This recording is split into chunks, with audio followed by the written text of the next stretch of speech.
বিসমিল্লাহির রহমানির রহিম। আমি মরহুমা বেগম খালেদা জিয়ার বড় সন্তান তারেক রহমান। আমি আজকে এখানে উপস্থিত সকল ভাইয়েরা এবং বোনেরা যারা উপস্থিত আছেন, মরহুমা বেগম খালেদা জিয়া জীবিত থাকাকালীন অবস্থায় যদি আপনাদের কারো কাছ থেকে কোনো ঋণ নিয়ে থাকেন, দয়া করে আমার সাথে যোগাযোগ করবেন। আমি সেটি পরিশোধের ব্যবস্থা করব ইনশাআল্লাহ।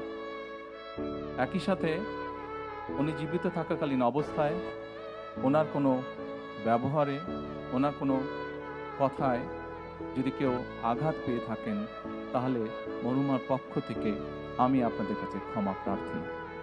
দোয়া করবেন আল্লাহ তাআলা যাতে ওনাকে বেহেশত দান করেন।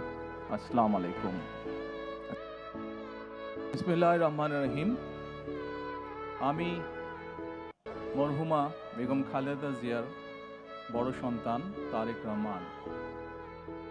আমি আজকে এখানে উপস্থিত সকল ভাইয়েরা এবং বোনেরা যারা উপস্থিত আছেন, মরহুমা বেগম খালেদা জিয়া জীবিত থাকাকালীন অবস্থায় যদি আপনাদের কারো কাছ থেকে কোনো ঋণ নিয়ে থাকেন, দয়া করে আমার সাথে যোগাযোগ করবেন।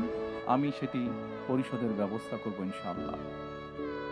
একই সাথে উনি জীবিত থাকাকালীন অবস্থায় ওনার কোনো ব্যবহারে, ওনার কোনো কথায় যদি কেউ আঘাত পেয়ে থাকেন, তাহলে মরহুমার পক্ষ থেকে আমি আপনাদের কাছে ক্ষমা প্রার্থী।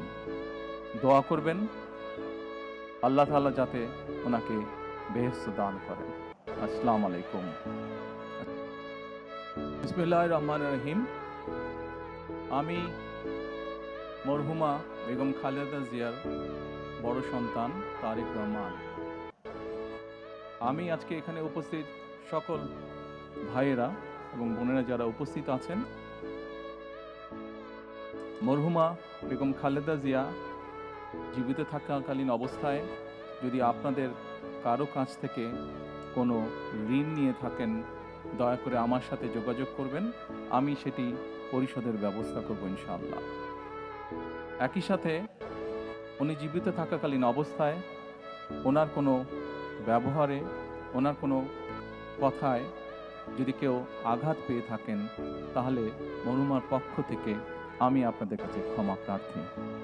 দোয়া করবেন আল্লাহ তাআলা যাতে ওনাকে বেহেশত দান করেন। আসসালামু আলাইকুম।